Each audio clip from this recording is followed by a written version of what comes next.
Good afternoon, my lovely girls. As we've talked through our live session, we've only took part one of module three. Just to be on track with the other classes, I've said I'm going to record the rest of the module. It's easy, very easy, straightforward. I will try my best to explain everything in details. If you have any problem, you can reach me through an email, or you can find me at the college on Mondays. You can ask whatever you want, or if you need anything to be translated in Arabic for you. Okay? We talked online about the variables, the memory concept, and the operators, and we've stopped at the operators. We've talked only about the arithmetic operators, the one that can do addition, subtraction, and multiplication, and things like that. There are also another set of operators that we should talk about.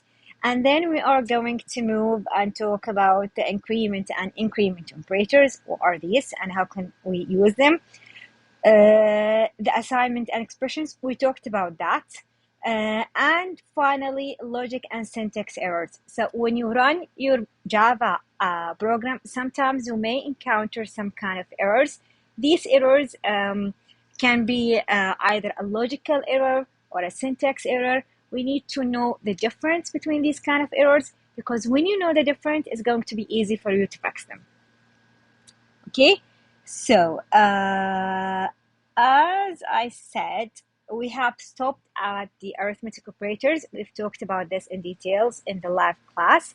The rest of the operators are just the logical ones. So the equality and the relational operators. So what are these kind of operations? A condition is an expression that can be either true or false. Sometimes we will have a condition. This condition can evaluate to a true or to a false. What's that supposed to mean? So I have some kind of operations here. Sorry, I don't want a ruler. Can I take this ruler away? Sorry. So I have the equal operator here. Okay. This is the equal operator that can be used in arithmetic equation. Like if I'm going to say int x equal to 5, it means that I've created a variable that is x and I've put 5 inside the x. Or I can do something like int x equal to 5 plus 1. It means that I have created a variable that is called 6, and this variable is going to evaluate to 5 plus 1, which is 6 at the end. However, if you encounter two kind of equal operators, it just means a condition. What's the condition? It means, does x equal to y or not? Does the value of x equal to the value of y or not? So if I have a variable that's x and that's y, if x is 5 and y is 5, and I have asked this question, x equal to y, this is a condition. So here I'm asking, is the value of x equal to the value of y or no? It's always, the condition will always retain either true or false. In this case, going to return a true because the two values are equal. However, if we said that y it's not 5, let's say that y is 6. So we ask the condition, the question here, does x, the value of x, equal to the value of y? No, x is 5 and y is 6. So this condition will evaluate false. It will return false. So this is the double equality. This one means the exclamation mark that's followed by equal sign. It means not equal. If you want to ask if the value of x is not equal to the value of y, we use this operator. So this operator simply means, does the value of x do not equal the value of y or not? So here, the value of x does not equal the value of y. Then this one will return true because the two values are not equal. So it's just the opposite of this one. So these are the opposite. Here, you're asking x is equal to y. Here, you are asking if x is not equal to y. These are easy. So is greater than y if the value of x is greater than the value of y. If the value of x is less than the value of y. If the value of x is greater or equal to the value of y. Or if the value of x is less or equal to the value of y. The most important things that you need to put in your mind is that all of these are used in conditional statement. Conditional statement mean that there is an expression that will be evaluated to either true or false. So we will have an example. So let's have an example. We have a Java program here. As you know, all Java programs will have at least one class. That's the main class over here. And we'll have at least one method. That's the main method here. Okay, you should have taken this, I think, in module 2. So let's go through this app or this application. We have declared a variable here that's called x. So x here, and we have put 5 inside x. Here we have declared a value or a variable that's y, and we put the value of 3 inside y. So we have 5 inside x and 3 inside y. Then we said system.print.out.println. We want to be able to print the result of evaluating this condition.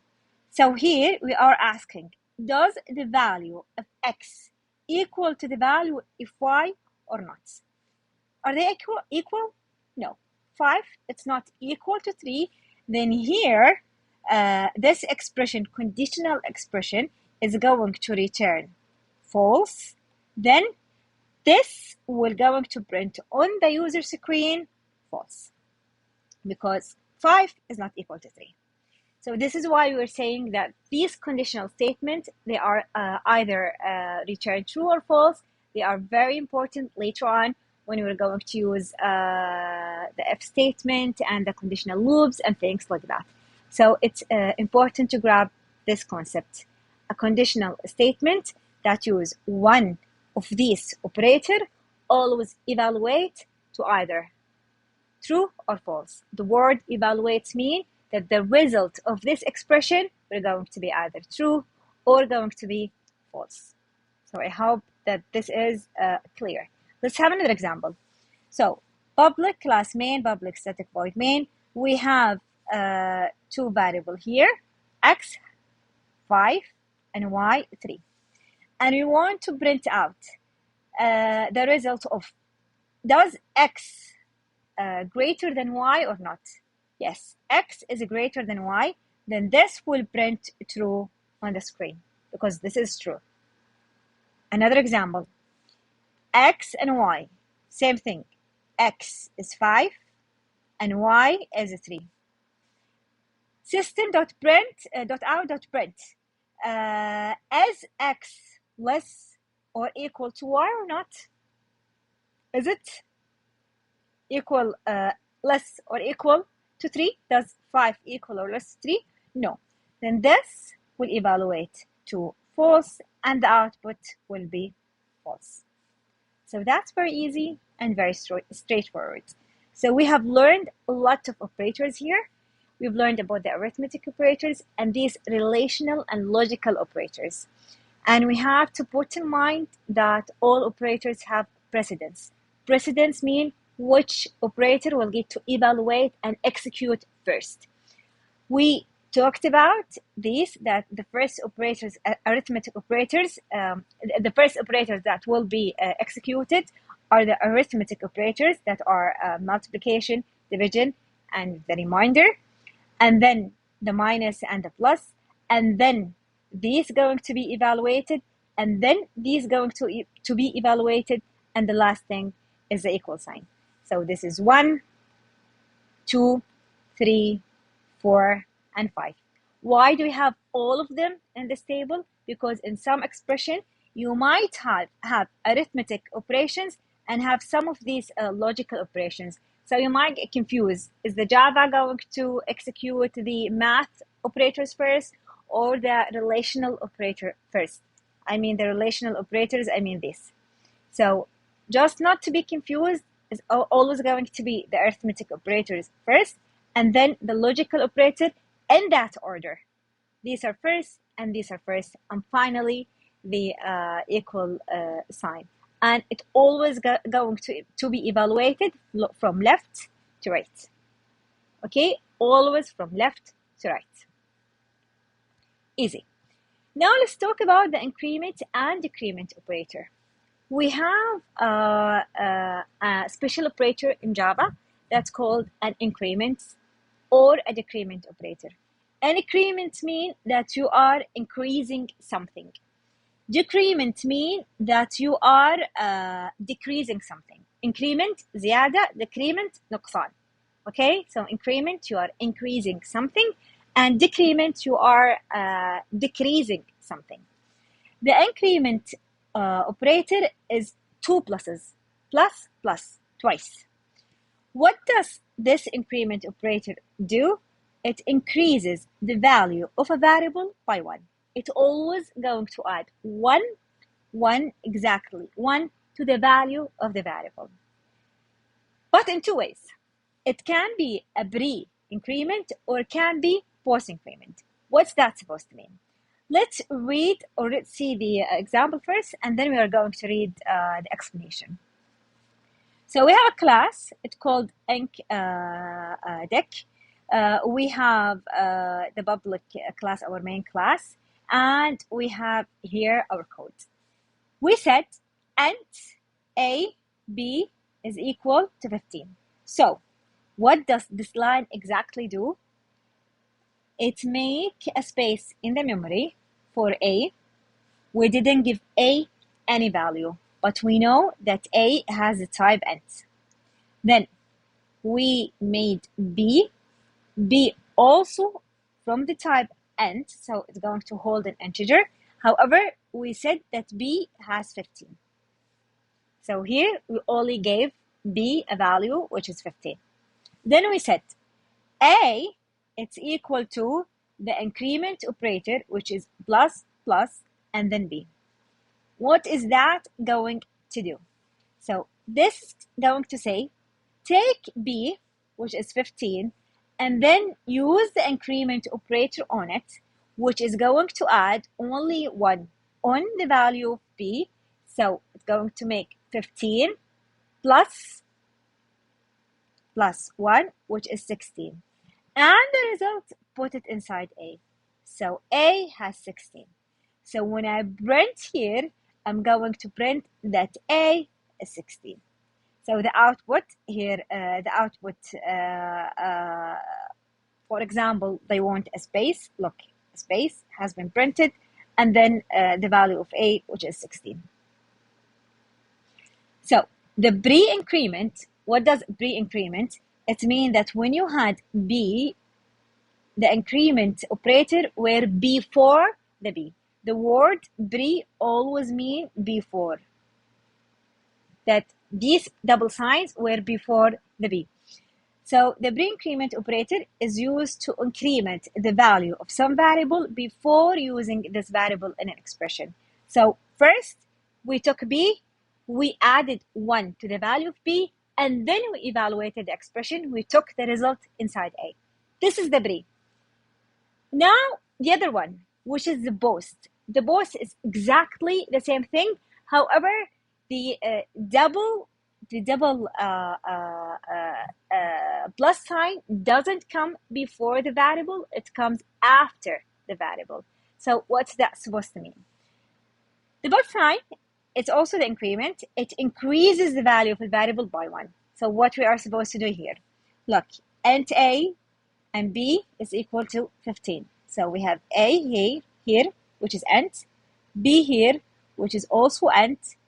A is empty, but B is 15. And here we said A is equal to B plus plus, which is increment. What is that supposed to mean? Why there is a difference between the post and the pre? So in here, what's going to be? The B, it's going to be inside the A. So we'll take the value of B and put it inside A, like this. So A is equal to 15 now. And then we are going to increase the value of B by 1. So B, instead of being 15, is going to be 16. So the system will print out 15. Why? Because this is a post increment. If is going to be like this, it means that we need to increase the value of B first, and then we put the result in A. If it's like this, it means we put the value of B in A first, and then we increase the A. This is the difference between the pre, that's before, and the post, that is after. Both of them increase the value by 1. But one of them increase it before the assignment, and the other one increase it after the assignment. That's it. Easy peasy. Now the decrement, same idea exactly. But instead of increasing the value by 1, it's decreasing the value of 1. So it's double subtracting. Subtract, twist. It means that we are decreasing the value of the variable by 1. It's also very easy and very straightforward. If a decrement operator is used in front of an operand, I mean, if the decrement operator came here before the operand or before the variable, then it's called a pre-decrement operator. What are we going to do here?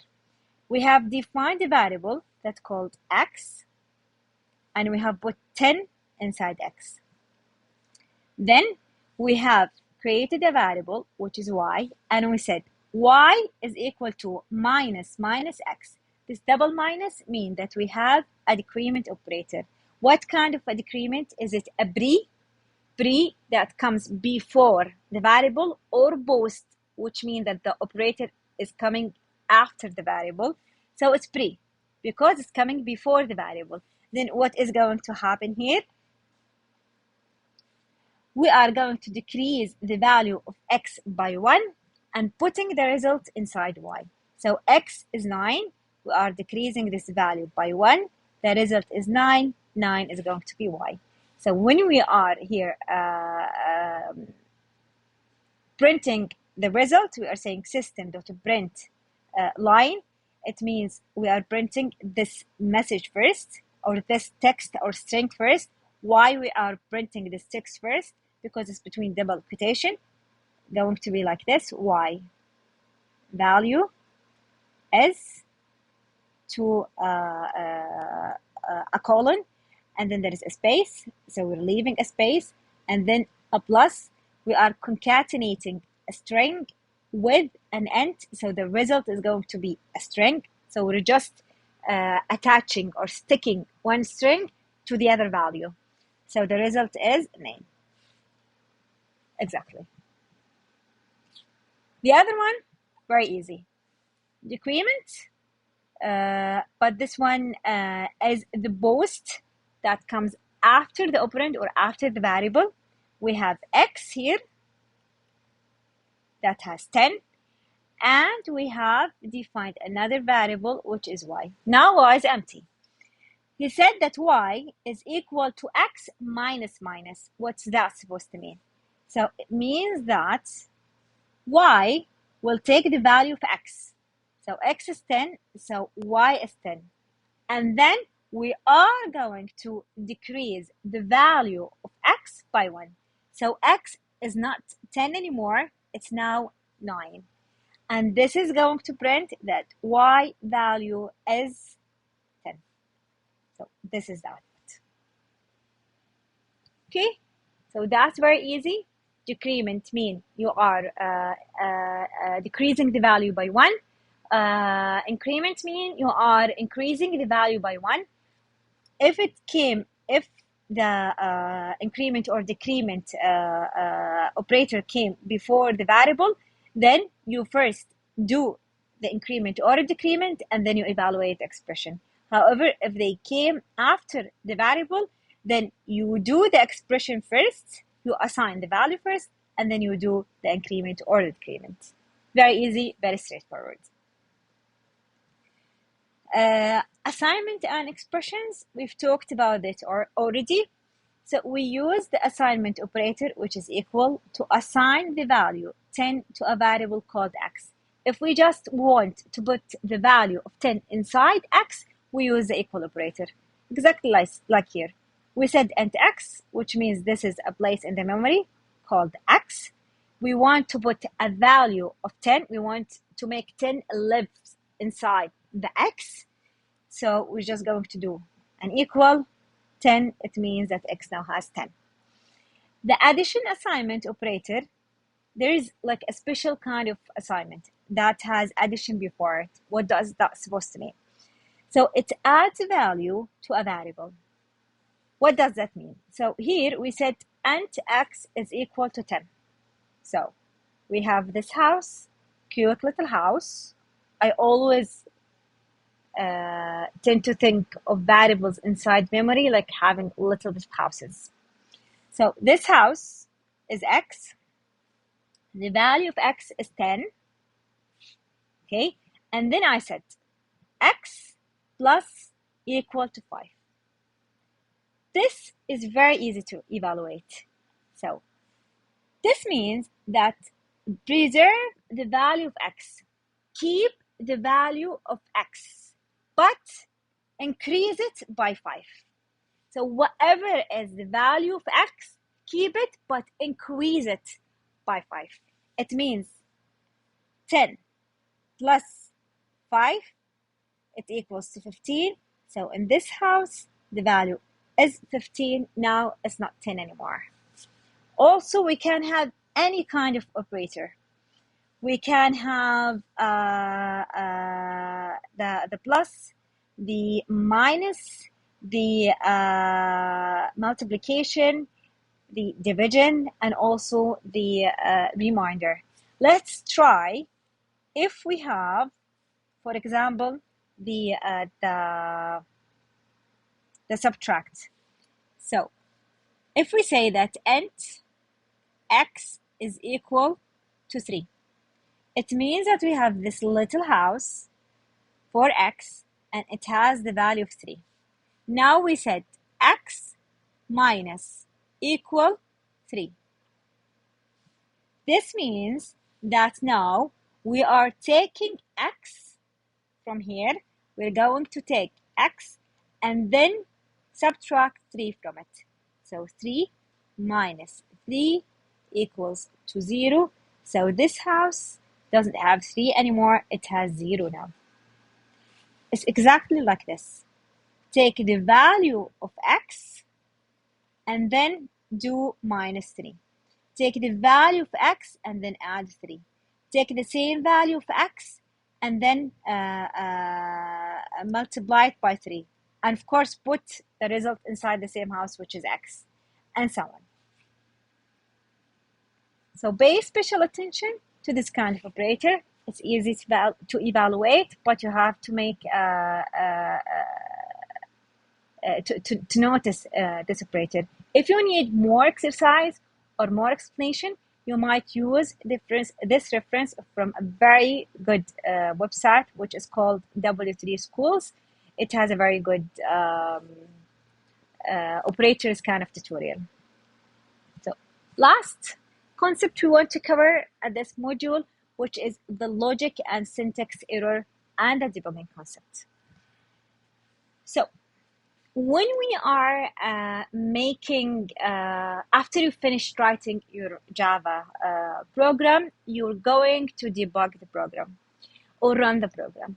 At this point, if your debugging was successful, the program will work and will do whatever you made the program do. However, if there is any kind of error in your code, the debugger will tell you that there are errors in your code. And you have to find and fix and correct these errors before making another run or debugging attempt. There are different kinds of errors that you might have encountered, like a syntax error. What is a syntax error? So now I'm speaking in English, okay? We know that English has a lot of grammars. Grammars mean that the language has rules. When you are speaking in English or when you are writing in English, you can't violate the rules of the language. Otherwise, you might sound funny or your writing will look funny and incorrect. So if I want to write a sentence, let's say that I want to say something like, I go to school. For example, this is a sentence in English that is grammatically correct. Grammatically correct means it follows the grammars and the rules of the English language. If someone came and said, go, I, school, too. Is this grammatically correct? No. Do you understand the sentence? You might understand it and you might not understand it, but probably you will not understand it. You will feel that this sentence is weird and it's not understood. Here you made a syntax error. What is a syntax error? You have violated the rules of the language. The same idea with Java. If you violated the rule of the Java, then you'll get a syntax error. What do you mean by the syntax error in Java? So these are errors where the compiler finds something wrong with your program and you can't even try to execute it. It will not execute the program until you fix this error. For example, you may have incorrect punctuation. What do you mean by incorrect punctuation? Like we know that every sentence in the Java, it needs to end with a semicolon. If you put not a semicolon, if you put just a colon, then this is a syntax error. Why? Because you have violated the rules of the language. The language saying if you want to write a sentence in Java, it needs to end with a semicolon. If you used a period or a colon like this, or a comma, then this is a syntax error. Or you might be trying to use a variable that has not been declared. For example, you came and said x is equal to 5. This is wrong. This is a syntax error. Why? Because you did not declare x first. We know that in Java, you have to declare the variables before using them. You need a statement that say int x first before you are assigning a value to x. So when you do this, this is violating the rule of the language. This means you have a syntax error. So you make an error that violates the rules of the language. This is a syntax error. I think you'll not have this statement in your slide. I just added this to make the concept clear. The syntax error is you're making an error that violates the rules of the language, exactly like you're doing with the English if you violate the rules of the grammar. So some of them, like most popular kind of syntax error, missing parentheses. Here you said system.out.print, you are printing. When we are printing, this means that we have two parentheses here, and then we have a comma. So the thing that we print are between the parentheses. So I made, or the person who made or written the sentence makes a syntax error because there are missing parentheses. This is parentheses and أقواس. Missing semicolon. Look, someone have written this statement in Java or the sentence in Java, but it did not end with a semicolon. So this is a syntax error because it violates the rules of Java that said that every statement needs to end with a semicolon. Okay, this is the first time, the first kind of error, the syntax one. The other one is the logic, sorry, the runtime error. From the word runtime, we know that this kind of error will only happen after the program has run or have been run. So after you run the program, you will find this error, or the program will find this error. So if there are no syntax error, Java might detect an error while your program is running. You will get an error message telling you what kind of error you have. So when can we have a runtime error? So your code is the syntax of your code is okay. Your statements were okay. When you debug and run the program, the compiler did not find any syntax error. So the program is now working, okay? But while the program is working, it's going to crash and make a runtime error. When the runtime error will happen, let's see. So you have this program over here. It declare three variables. Let's put them here. var1 is equal to 15, var2 is equal to 5, and var3 is equal to 0. Until now, the program have executed this statement correctly, this correctly, and this correctly, no problems. Okay, here it said we are making a new variable that's called answer, abbreviation ans1, that is going to evaluate to the division of var1 by var2. So var1 is 15 by, so 15, divided by 5 is 3. So answer 1 has 3. So this has been correctly executed. No problems until now. The program is running correctly and everything is okay. Let's see here. Now he said we're going to make another one that's called answer 2. That is the result of the division of var1 divided by var3. What is var1? 15. Divided by var3 is 0. Here, the program will crash and will show you a runtime error. Runtime error, it means that the error happened while you are running your program. So at the sentence, it will crash. Why? Because we can't divide by 0.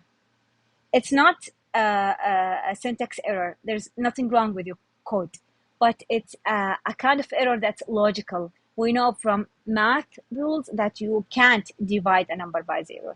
So this is why the program will crash at here, and the program will run, will catch a runtime error. So system.out and print division of variable 1 by variable 2 is this one, but variable 1 or variable 3 will cause a runtime error because you can't divide a number by 0. So the runtime error is a kind of error that will happen while you are running your program. Okay. Third type of errors are the logical errors. So we know now the syntax error and the runtime error. The last one are the logical errors. What are the logical errors? So a logical error, or a bug, sometimes you can call it a bug, is when your program compiles and runs but does the wrong thing. So your program is running and it's executing the commands inside it, and it did not crash, so it did not produce a runtime error, but it does not behave in the way you want the program to behave. So the Java system, of course, has no idea what your program is supposed to do. It provides no additional information to help you find the error. The problem with the logical kind of errors, so these are the bugs, they are very, let's say they're tricky to find. I wouldn't say difficult, but tricky to find. Why? Because the compiler does not catch these kind of errors. You will know that there's something wrong with your program when you see the results. You'll know that the program does not supposed to behave like this. For example, you are writing a program that is supposed to sum two numbers.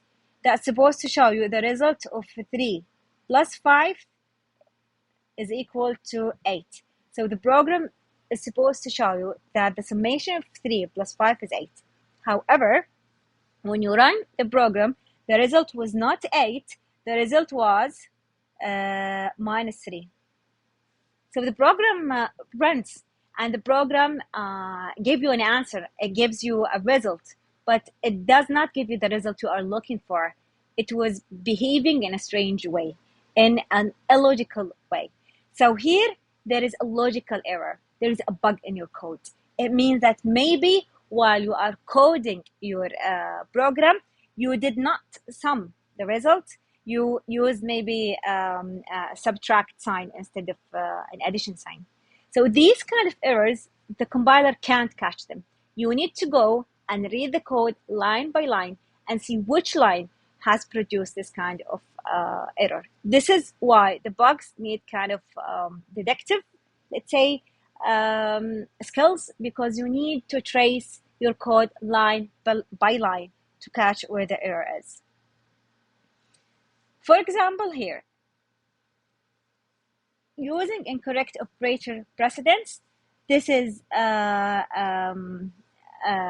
code where we have created 4 different variables, and on all of these variables, and every time we have calculated something using different kind of precedence and different kind of operators. Sometimes we use parentheses, sometimes we doesn't use parentheses, sometimes we have more than one parenthesis. So every time we will have a different number.